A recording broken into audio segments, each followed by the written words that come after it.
ناظرین، بخاری مسلم میں بنی اسرائیل کے ایک قاتل کا واقعہ نقل کیا گیا ہے۔ حضور اکرم صلی اللہ علیہ وآلہ وسلم نے اللہ کے یہاں توبہ کی قبولیت سے متعلق صحابہ کرام رضی اللہ عنہ کے سامنے بنی اسرائیل کے ایک قاتل کا نہایت خوبصورت اور ایمان افروز واقعہ بیان فرمایا کہ بنی اسرائیل میں ایک شخص چوری، ڈکیتی اور قتل میں بہت مشہور تھا اور نہایت معمولی بات پر کسی کو قتل کر دیتا تھا۔ اس طرح قتل کرتے کرتے اس کے ہاتھوں سے 99 افراد کا قتل ہو چکا۔ ناظرین، اس کے بعد اس کے دل میں احساس پیدا ہوا کہ مجھے بھی تو اللہ کے یہاں جانا ہے، اور لوگوں سے معلومات کرتے ہوئے سرگرداں پھرنے لگا کہ کیا میری توبہ قبول ہو سکتی ہے یا نہیں۔ اس کے بعد کسی عالم شخص سے ملاقات کی فکر ہوئی کہ معلوم کیا جائے کہ ایسے شخص کی توبہ قبول ہو سکتی ہے یا نہیں۔ لوگوں نے ایک عابد شخص کے پاس جانے کا مشورہ دیا۔ اس شخص نے اس کے پاس جا کر مسئلہ معلوم کیا کہ کیا میری توبہ قبول ہو سکتی ہے اور کیا میری مغفرت ہو سکتی ہے جبکہ میں نے 99 انسانوں کی جان مار دی ہے۔ تو ناظرین، اس عابد کو مسئلہ معلوم نہیں تھا، تو اس نے اپنی عقل سے قیاس رائے کی کہ جو آدمی 99 انسانوں کی جان مار سکتا ہے اس کی مغفرت کہاں سے ہوگی۔ چنانچہ اس نے کہہ دیا کہ تیری توبہ قبول نہیں ہوگی۔ تو اس شخص نے غصے اور جلال میں آ کر اس کو بھی قتل کر کے 100 پورے کر دیے۔ اس نے ذہن میں یہ سوچا کہ جب میری توبہ قبول نہیں ہوتی تو لاؤ تجھے بھی ختم کر کے 100 پورے کر دیتا ہوں۔ چنانچہ اس نے 100 پورے کر دیے، مگر ناظرین اس کے دل میں تردد باقی رہا کہ میری مغفرت کی کوئی شکل ضرور ہوگی۔ اس لیے اس نے لوگوں سے پھر معلومات کا سلسلہ جاری کر دیا کہ روئے زمین میں سب سے بڑا عالم کون ہے، اسے جا کر معلوم کروں گا، وہی صحیح مسئلہ بتا سکتا ہے۔ آخر لوگوں نے اس کو بتلایا کہ فلاں جگہ ایک عالم رہتا ہے، اسے جا کے معلوم کرو۔ چنانچہ اس نے اس عالم صاحب کے پاس جا کر اپنی زندگی کی کارگزاری سنائی اور 100 آدمیوں کو کس طرح سے قتل کیا، سارا کارنامہ سنا کر معلوم کیا کہ اب بتلائیے کہ میری توبہ قبول ہو سکتی ہے یا نہیں۔ کیا اللہ کے یہاں مجھ جیسے گناہ گار کے لیے بھی مغفرت کا کوئی خانہ ہے؟ تو اس عالم صاحب کو چونکہ علم تھا، تو اس نے بتلایا کہ تیرے گناہ معاف کرنے میں اللہ کے یہاں کیا رکاوٹ ہے۔ اللہ کی رحمت کا سمندر تجھ جیسے گناہ گاروں کے گناہوں سے بہت بڑا اور بہت وسیع ہے۔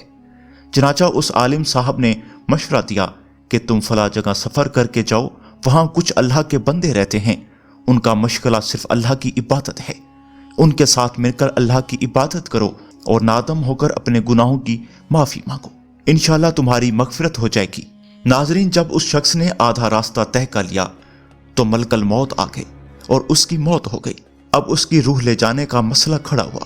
آسمانوں سے رحمت کے فرشتے بھی آئے اور عذاب کے فرشتے بھی۔ رحمت کے فرشتے کہنے لگے کہ اس کی روح لے جانے کا حق ہم کو ہے، اس لیے کہ یہ سچے دل سے تائب ہو کر عبادت کے لیے جا رہا تھا۔ اور عذاب کے فرشتے کہنے لگے کہ اس کے روح لے جانے کا حق ہم کو ہے، اس لیے کہ اس شخص نے کبھی کوئی نیک کام نہیں کیا، اس شخص نے پوری زندگی معصیت میں گنوا دی۔ ناظرین، اسی دوران آسمانوں سے آدمی کی شکل میں ایک فرشتہ آیا۔ بعض روایت سے معلوم ہوتا ہے کہ یہ آنے والا فرشتہ حضرت جبرائیل امین علیہ السلام تھے۔ چنانچہ اس فرشتے نے تشریف لا کر ان دونوں طرح کے فرشتوں کے درمیان یہ فیصلہ کیا کہ دونوں طرف کی مسافت ناپ کر کے دیکھ لو کہ جہاں سے آ رہا ہے وہاں کی مسافت قریب ہے یا جہاں سے جا رہا ہے وہاں کی مسافت قریب ہے، لہٰذا جہاں کی مسافت قریب ہو اس شخص کو وہاں والوں میں شمار کر دیا جائے۔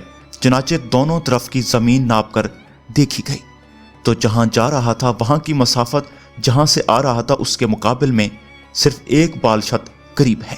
ناظرین، فیصلہ ہوا کہ مقام معصیت سے مقام عبادت صرف ایک بال شت قریب ہے، اس لیے رحمت کے فرشتوں کو اس کے روح لے جانے کا حق ہوگا، کیونکہ اللہ کی طرف سے اس کی مغفرت کا اعلان ہو گیا۔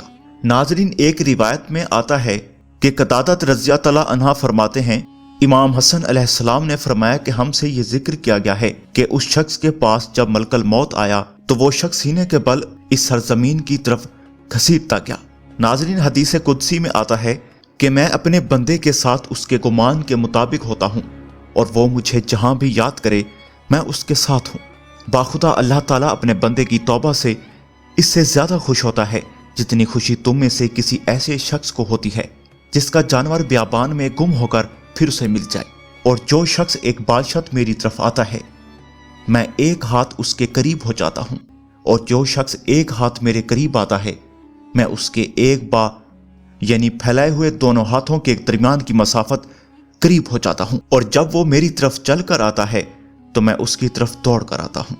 ناظرین، معلوم ہوا کہ انسان جب بھی سچے دل کے ساتھ توبہ کرے گا تو اللہ تعالیٰ ضرور قبول فرمائیں گے انشاءاللہ۔ یہ واقعہ خصوصاً ان حضرات کے لیے حوصلہ افزائی اور معاونت کا سبب ہے جو کہ بڑے بڑے گناہ کر کے اب مایوس کی زندگی گزار رہے ہیں، کیونکہ شیطان انہیں مایوس کرتا ہے۔ بہرحال گناہ گاروں کو شیطان کی باتوں میں آ کر مایوس نہیں ہونا چاہیے، بلکہ اللہ کی رحمت سے اچھی امید رکھ کر سچی توبہ کے ذریعے اپنے آپ کو پاک و صاف کر لینا چاہیے۔ اللہ تعالی ہم سب کو عمل کرنے کی توفیق عطا فرمائے، آمین یا رب العالمین۔